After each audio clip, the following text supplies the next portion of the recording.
오늘 하루도 여러분 수고 많으셨습니다. 우리 주위의 분들과 좀 인사 나눌까요? 오늘도 수고하셨습니다. 예. 네. 일터에서 수고하신 분들, 또 가정에서 수고하신 분들 많으시고, 또 특별히 전도 사역을 위해서 오늘도 수고하신 분들도 계시고, 또 지난주부터 전도 축제를 앞두고 우리 지역장님들 중심으로 우리 작정 명단 되신 분들 이름을 부르면서 기도하시는 분들 계십니다. 여러분, 우리의 기도가 또 하나님께 상달되어서 또 하나님의 일이 부흥되고 하나님을 기쁘시게 하는 그러한 역사가 있게 하실 줄로 믿습니다. 오늘 특별히 전도 축제를 앞둔 수요 저녁인데요, 여러분, 우리의 마음을 다시금 하나님의 말씀 앞에 모으고 또 기도하며 나아가는 이 시간이 되기를 바랍니다. 오늘은 넌센스 퀴즈로 좀 시작하려고 합니다. 여러분, 고기 좋아하시죠? 고기. 근데 고기를 먹을 때 항상 따라오는 개가 있어요. 무슨 개죠? 예? 좀 들리는데 역시 젊은 전도사님이 이쑤시개. 예. 이 정도 너무 쉽죠? 예. 빨리빨리 머리를 쓰셔야 됩니다. 여러분, 아이스크림 좋아하시죠? 예배 끝나고 가시면서 아이스크림 또 생각나실 수 있는데, 도둑들이 제일 싫어하는 아이스크림이 있어요. 역시 누가 봐. 예. 견과류가 우리 몸에 참 좋습니다. 그래서 적당한 견과류 매일 섭취하시는 게 좋은데, 아몬드가 참 좋거든요. 근데 아몬드가 죽으면 뭐가 될까요? 아몬드가 죽으면 다이아몬드가 됩니다. 예, 다이아몬드. 너무 좀 비웃으시는 것 같은데, 참신한 문제를 내겠습니다. 제가 지난 월요일에 우리 남선교회 회원들과 함께 춘천에 가서 소양강을 다 이렇게 보고 왔는데요, 그러면서 오늘 말씀에 생각이 났어요. 믿음의 사람인 우리가 가장 좋아해야 할 강이 무슨 강일까요? 믿음의 사람인 우리가 가장 좋아해야 할 강이 있어요. 한강이요? 불꽃 축제 하니까? 무슨 평강? 그거 제가 미처 생각 못 했는데요? 그럴 수도 있는데, 제가 오늘 말씀을 생각하면서 문제를 만들었다 그랬잖아요. 요단강입니다. 요단강. 여러분, 요단강을 평소에 어떻게 생각하셨는지요? 찬송가 606장 해보다 더 밝은 천국 아시죠? 그 후렴구에 보면 이렇게 부릅니다. 며칠 후 요단강 건너가 만나리.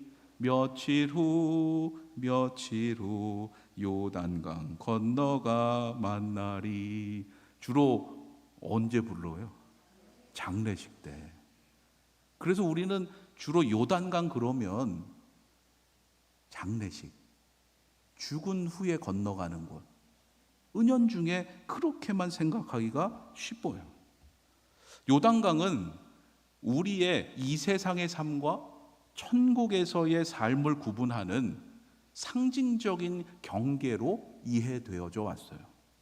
그만큼 요단강을 건넌다는 것은 건너기 이전의 삶과 건넌 이후의 삶이 완전히 다르다, 그런 특징 때문이죠.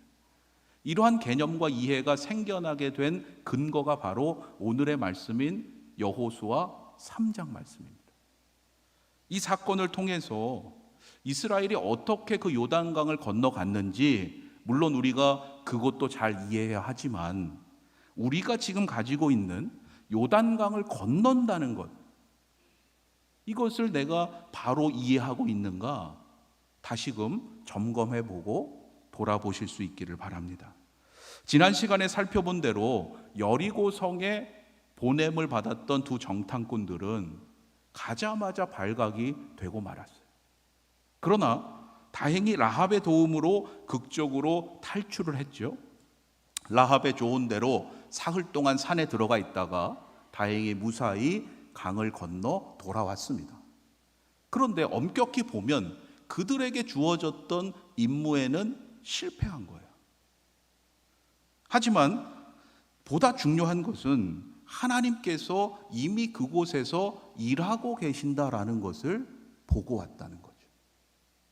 약속의 땅을 그들에게 선물로 주시기 위해서 하나님께서 어떻게 예비하고 계시는지 그들의 눈으로 확인하고 돌아오게 됩니다. 그리고는 여호수아에게 담대하게 보고를 해요. 그것이 2장 마지막 구절입니다. 여러분 성경 갖고 계신 분들 2장 마지막 24절 말씀부터 오늘 함께 읽어보도록 하겠습니다. 시작. 또 여호수아에게 이르되 진실로 여호와께서 그 온 땅을 우리 손에 주셨으므로 그 땅의 모든 주민이 우리 앞에서 간담이 녹더이다 하더라. 우리 손에 어떻게 하셨다고요? 주셨으므로. 주실 것이므로가 아니에요. 이미 주셨다. 믿음의 확신을 나타내고 있어요. 이미 주신 줄을 아노니 그 땅의 모든 주민이 이스라엘 앞에서 간담이 녹더이다. 여러분 이것이 누구의 고백이었습니까? 앞서 라합이 고백했던 거예요. 라합이 고백했던 그 말을 정탐꾼들을 통해서 여호수아가 그대로 듣게 하셨던 거예요. 여호수아가 이 보고를 들으면서 얼마나 힘이 났겠습니까? 아하, 됐구나. 확신을 갖게 되었을 거예요.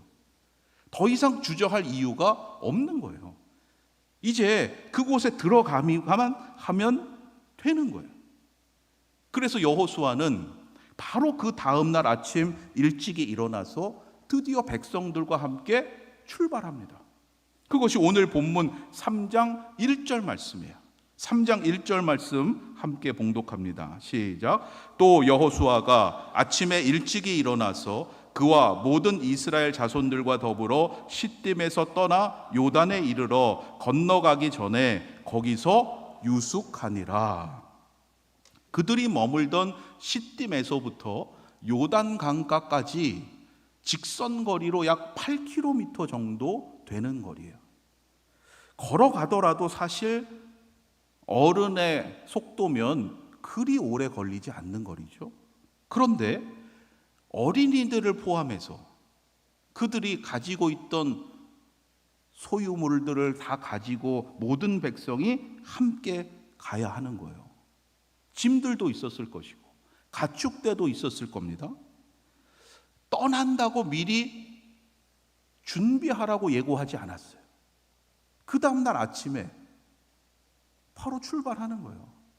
그러니 아무리 서둘러서 부랴부랴 출발했더라도 아마도 그날 저녁은 되어서야 요단강가에 간신히 도착했을 거예요. 그렇다면 요단강가에서 하루 정도 머무는 것은 이해가 됩니다. 그렇게 왔었을 거니까. 기왕에 가나안에 지금 들어가기로 한 거잖아요. 그러면 중간에서 오래 지체하기보다는 가능한 하루라도 빨리 그곳에 들어가는 것이 좋은 거예요. 그런데 그렇게 하지 않았어요. 그 다음 2절로 4절 말씀을 보겠습니다. 그렇게 하지 않고 어떻게 했는지 한번 관심해 보시기 바라요. 2절로 4절까지 함께 읽습니다. 사흘 후에 관리들이 진중으로 두루 다니며 백성에게 명령하여 이르되 너희는 레위 사람 제사장들이 너희 하나님 여호와의 언약궤 매는 것을 보거든 너희가 있는 곳을 떠나 그 뒤를 따르라. 그러나 너희와 그 사이 거리가 2000규빗쯤 되게 하고 그것에 가까이 하지는 말라. 그리하면 너희가 행할 길을 알리니 너희가 이전에 이 길을 지나보지 못하였음이니라 하니라. 며칠을 유숙한 거예요? 사흘씩이나. 지금 하루라도 빨리 요단을 건너 들어가는 것이 맞는데 그러하지 않고 사흘씩이나 미적거리고 있었어요.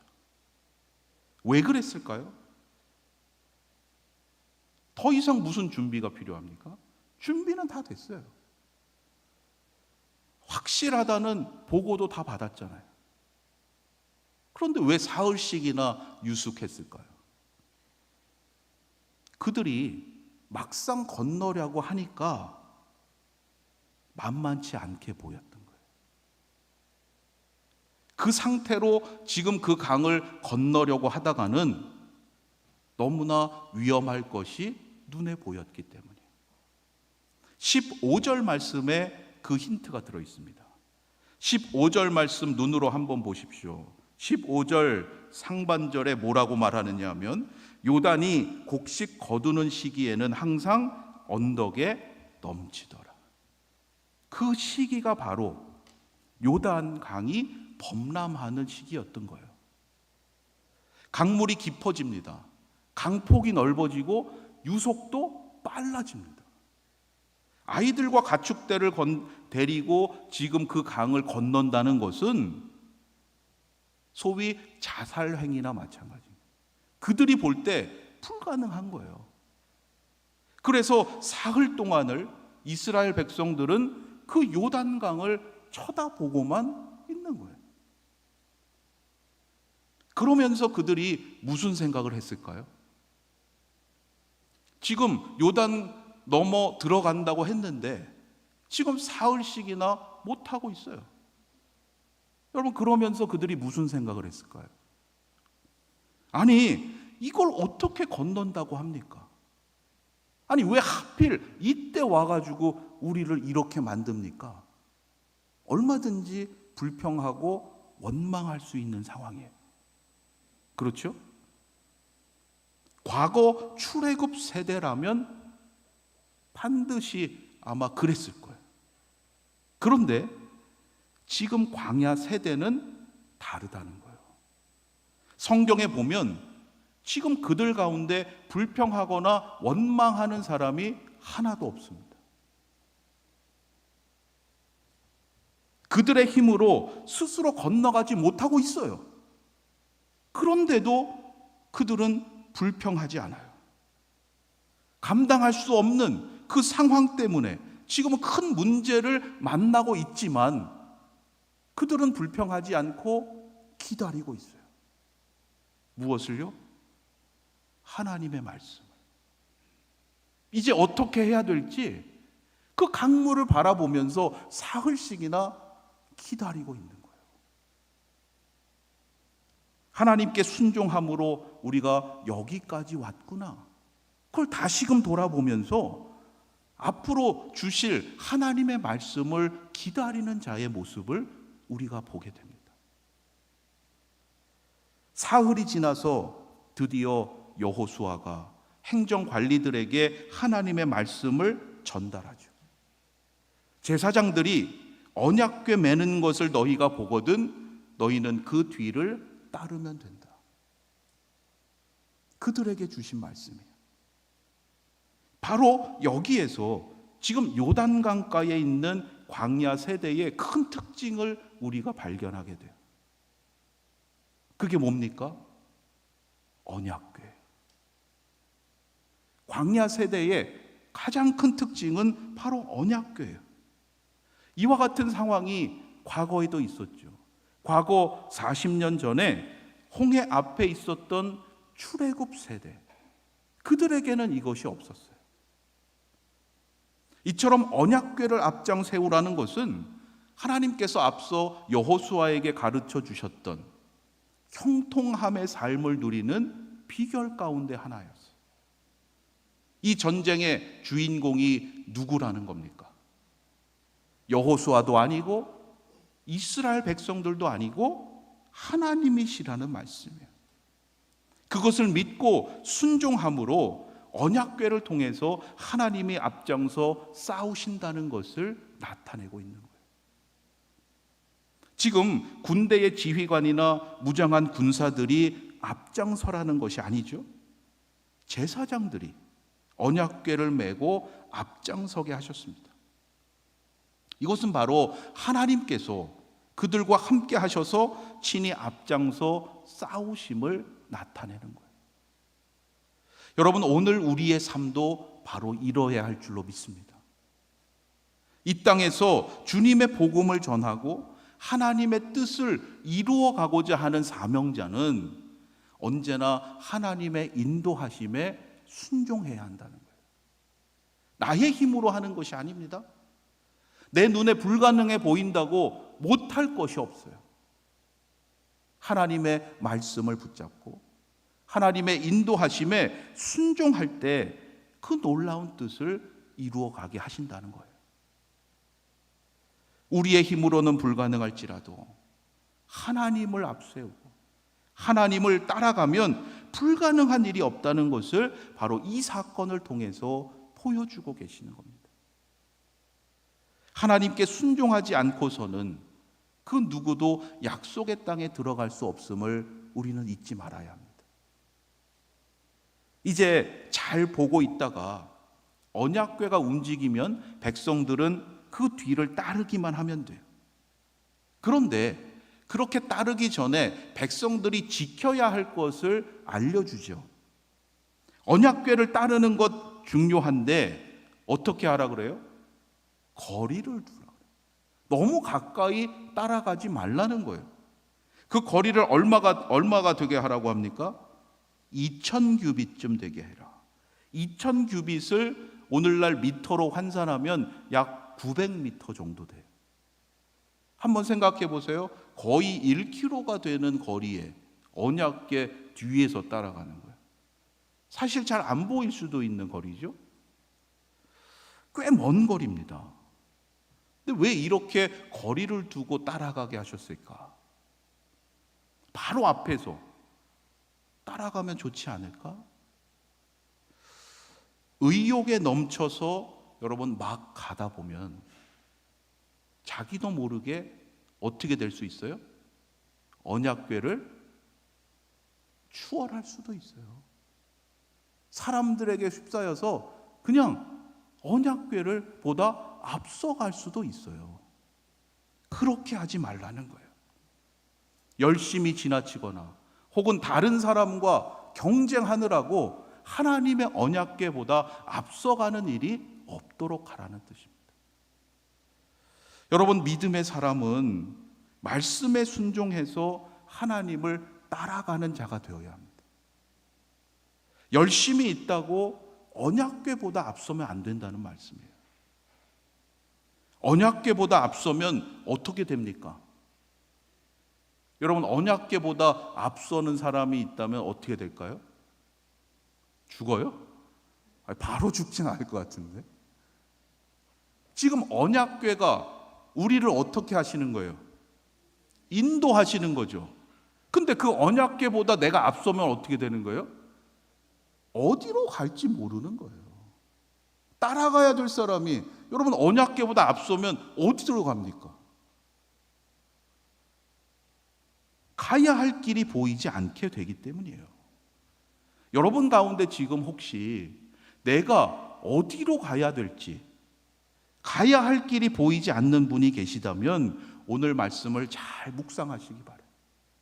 우리가 때로 하나님의 언약궤보다 앞서 있을 때 내가 어디로 가야 할지 모르게 되는 거예요.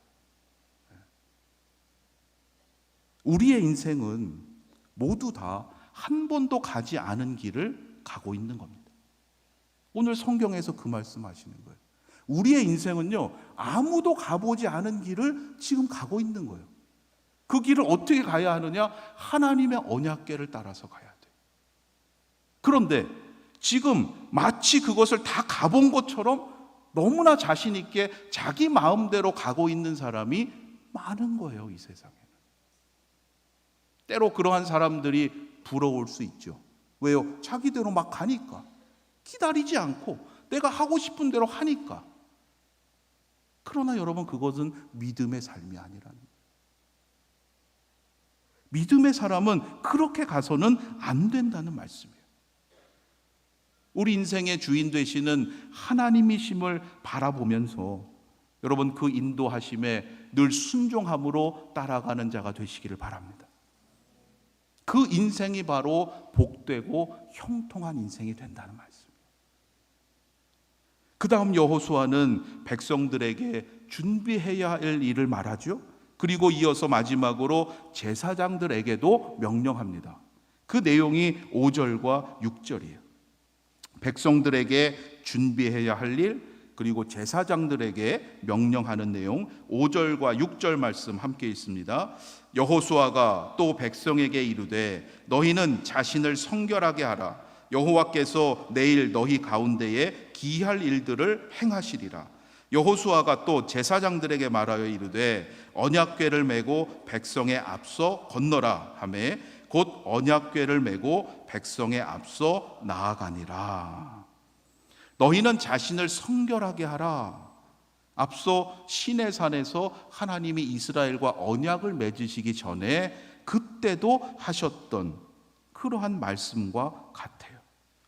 성결하게 하며 옷을 빨고 준비하게 하라 말씀하셨죠. 이 성결이라는 것은 단지 눈에 보이는 옷, 몸을 씻고 빠는 것만을 말하는 게 아니죠. 하나님의 행하심을 기대하는 자로서 그 믿음을 가지고 우리의 마음을 모으고 하나님을 향해서 우리의 삶을 단정하라는 거예요. 준비하라는 거예요. 그러한 준비가 끝나게 되면 이제 이 제사장들이 그 언약궤를 메고 백성들의 앞서서 이제 건너가야 되는 거예요. 그들의 앞에는 범람하고 있는 강물이 있는 겁니다. 우리는 이 성경 말씀을 이미 읽었잖아요. 그러니까 우리는 그들이 들어가면 하나님이 강물을 멈추게 해줄 것이다 라는 거를 우리는 알고 있죠. 그러나 그 제사장들의 입장에서 여러분 한번 생각해 보세요. 너희들이 들어가면 내가 강물을 멈추어 줄 것이다 알고 있는 겁니까? 모르는 겁니까? 모르는 거예요. 지금 그거 말씀 안 하셨어요. 백성들이 준비가 되면 너희들 제사장들이 궤를 메고 들어가라 라고만 하신 거예요. 그런데 그 강물은 지금 범람하고 있는 거예요.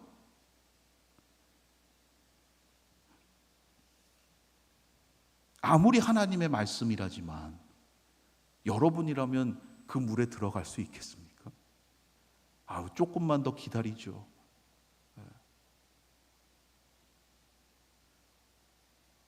약속의 땅은 이처럼 하나님을 온전히 믿지 않으면 얻을 수 없다는 것을 말씀하시는 거예요.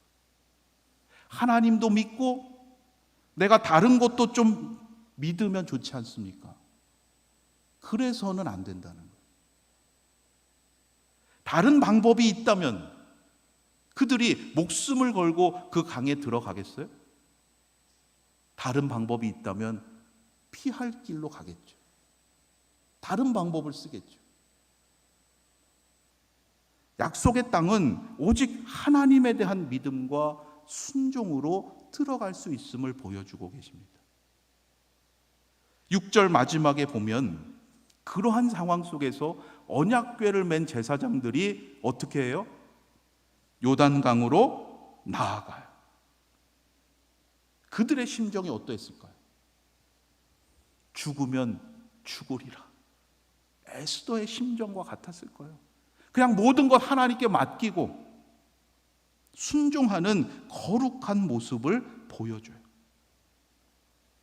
그렇게 하자 비로소 하나님께서 여호수아에게 그 다음에 행하실 일을 말씀하세요. 그리고 그 말씀을 여호수아는 백성들에게 전하죠.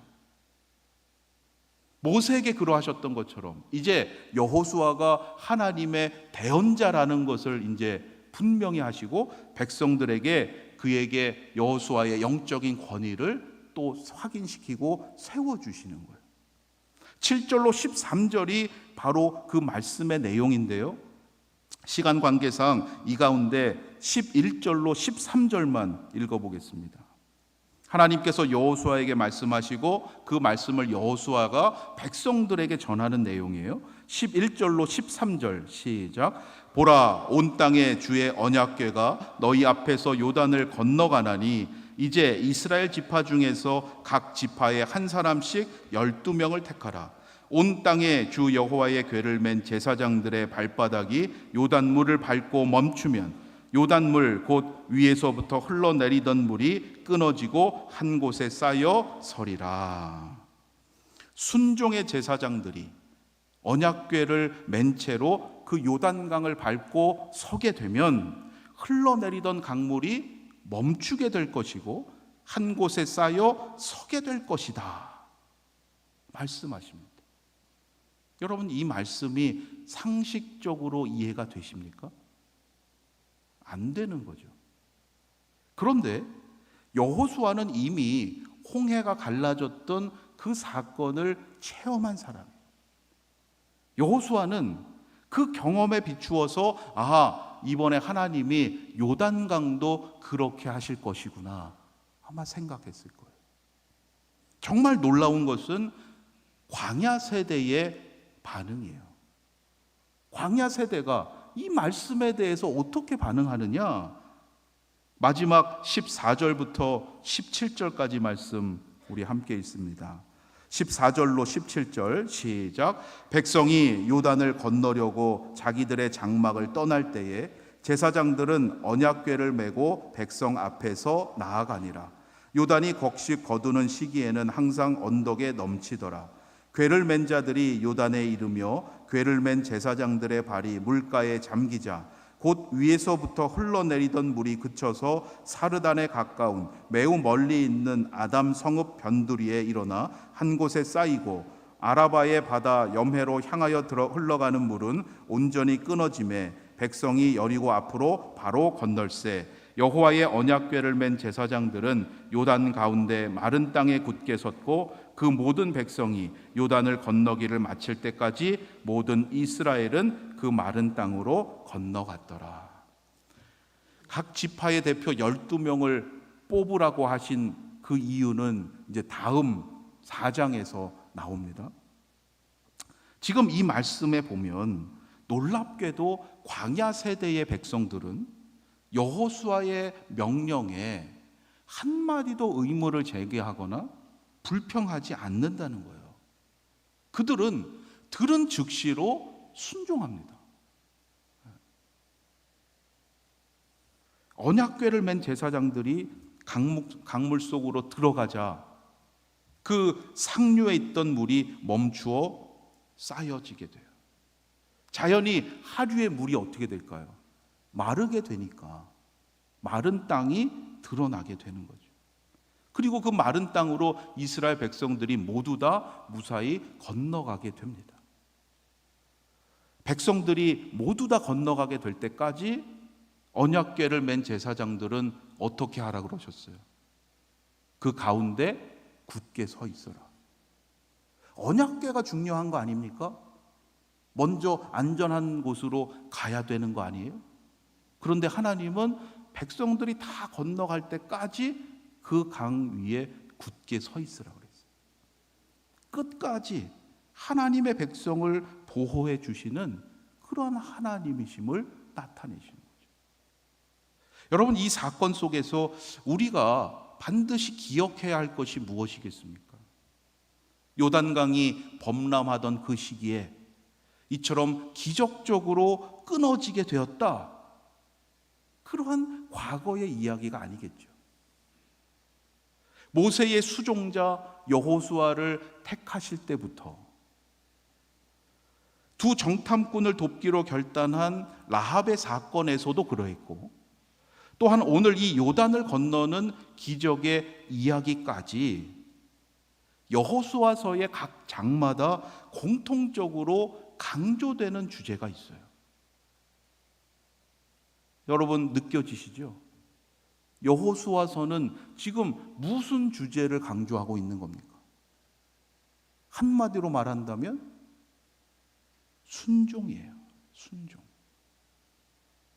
여호수아와 이스라엘의 새로운 광야 세대가 그 이전과는 달리 얼마나 하나님의 백성으로서 순종하는지를 우리는 잘 읽고 깨달아야 돼요. 그들이 극적으로 요단을 건너게 된 이 사건, 물론 하나님께서 행하신 것이지만 그러한 일이 있기까지 여러분, 이 사건은 순종의 결과물이었다는 거예요. 그냥 된 게 아닙니다. 그들이 말씀에 온전히 순종했을 때 하나님께서 행하신 사건이에요. 내가 건너게 해줄 테니까 너희들 순종해라, 그러지 않으셨어요. 하나님께서 우리를 건너게 해주셨기 때문에 그들이 순종한 것이 아니라는 거예요. 상식적으로는 그 말씀이 이해되지 않습니다. 어떻게 그 범람하는 강을 건너갑니까? 스스로 감당할 수 없는 그 상황이었어요. 그 상황 속에서도 어떻게 해야 되느냐? 하나님보다 앞서지 않아야 된다는 거예요. 불평하거나 의문을 품지 않는 그 순종의 사람들에게 하나님께서 그들을 어떻게 책임져 주시고 어떻게 약속의 땅으로 인도하시는지를 우리에게 또 온 열방에 보여주신 사건이에요. 이로써 하나님께서 계획하셨던 그 광야의 시간, 광야의 훈련이 열매를 맺게 되고 성공적이었다는 것이 드러나게 되죠.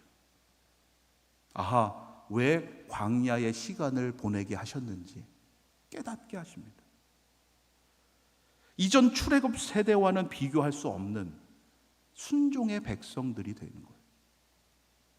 여러분, 이 모습이 여호수아와 그 광야 세대만이 아니라 약속을 땅을 향해 나아가고 있는 오늘 우리에게도 하나님께서 원하시는 모습인 줄로 믿습니다. 우리도 지금 날마다 약속의 땅을 향해 나아가는 그러한 사람들이에요. 약속의 땅은 여러분, 우리가 죽은 후에 가게 되는 천국만이 아닙니다. 죽은 후에야 요단강을 건너는 인생이 아니라 여러분, 오늘도 하나님의 말씀을 붙잡고 그 말씀에 순종함으로 모든 장애물을 넘어서 약속의 땅으로 들어가는 믿음의 사람이 되시길 주님의 이름으로 축원합니다. 하나님께서 약속해 주셨어요. 그리고 여호수아를 통해서 이처럼 보여주신 이 놀라운 은혜의 선물이 우리에게 있습니다. 여러분, 그 기쁨의 선물을 날마다 누리시고 하나님께서 여러분을 세상에 보내시는 그 복된 사명을 온전히 감당해가는 하나님의 귀한 사명자들이 다 되시기를 주님의 이름으로 축원합니다. 우리 이 시간 주신 말씀을 기억하면서 잠시 함께 기도하기를 원합니다. 하나님, 상식적으로는 이해할 수 없고 도저히 감당할 수 없는 지금 내 상황 속에서도 하나님보다 앞서지 않게 하시고 오직 하나님의 말씀에 순종하는 믿음의 인생 되게 하여 주시옵소서. 지금 내가 가야 할 길이 보이지 않는 그러한 상황이라면 혹시 하나님보다 앞서고 있지 않은지 다시금 돌아보도록 인도하여 주옵소서. 그리고 또 이번 주일 있게 되는 전도 축제를 위해서도 이 시간 함께 기도하기를 원합니다. 하나님의 사랑을 알지 아직 깨닫지 못하고 있는 이들에게 이 놀라운 은혜의 선물을 잘 깨달을 수 있도록 저들을 인도하시고 우리 아현 공동체를 통하여 하나님의 놀라우신 사랑을 깨닫는 귀한 역사가 있게 하여 주시옵소서. 끝까지 하나님의 인도하심을 믿고 또한 기쁨으로 순종하며 나아가는 저희들 되게 하여 주시옵소서. 우리 두 가지 큰 기도의 제목을 가지시고 주여 한번 부르시면서 기도하며 나아가겠습니다. 주여, 하나님 감사합니다. 언제나 하나님의 말씀에 순종하는 믿음의 인생 되기를 원합니다. 때로 우리의 열심이 하나님의 언약궤보다 앞서지 않게 하여 주시옵소서. 사람들과 경쟁함으로 하나님의 말씀보다 내 생각이 앞서는 어리석은 인생 되지 않도록 하나님 인도하여 주시옵소서. 오늘도 말씀의 장중에 저희들 붙잡아 주셔서 하나님의 말씀에 순종하며 나아갈 때에 하나님 예비하신 약속의 땅을 얻는 축복의 인생 되게 하여 주시옵소서. 하나님, 날마다 하나님의 말씀에 귀를 기울이는 자들 되게 하시고 하나님 말씀 주실 때까지 때로 기도하며 기다릴 수 있는 믿음의 사람들 되게 하여 주시옵소서. 또 그 말씀에 순종하여 행할 때에 놀라운 하나님의 능력이 저희들을 통하여 나타나게 하시고, 또한 많은 이들에게 하나님의 놀라운 행하심을 증거할 수 있도록 인도하여 주시옵소서. 이번 주일 전도 축제를 진행합니다. 하나님께서 사랑하시는 귀한 영혼들 주님 앞으로 인도할 수 있도록 하나님께서 주장하여 주시고 그들의 마음과 생각을 지켜주시옵소서. 하나님, 저들의 이름을 부르며 기도하는 그 시간들 하나님께서 함께하여 주시고 성령께서 모든 과정을 주관하여 주시고 아름다운 열매로 하나님께 영광 돌리게 하여 주시옵소서. 저희들에게 맡겨주신 거룩한 사명을 날마다 온전히 깨닫고 감당해 갈 수 있도록 성령께서 친히 함께 하시고 저희들의 삶을 인도하여 주시옵소서. 모든 것 하나님께 맡기고 나아갑니다. 하나님, 친히 역사하여 주시옵소서. 이 저녁 주님께서 주시는 말씀을 통하여 다시금 저희들을 향하신 귀한 뜻을 깨닫게 하시고 하나님 온전히 이루어가는 믿음의 공동체 되게 하여 주시옵소서.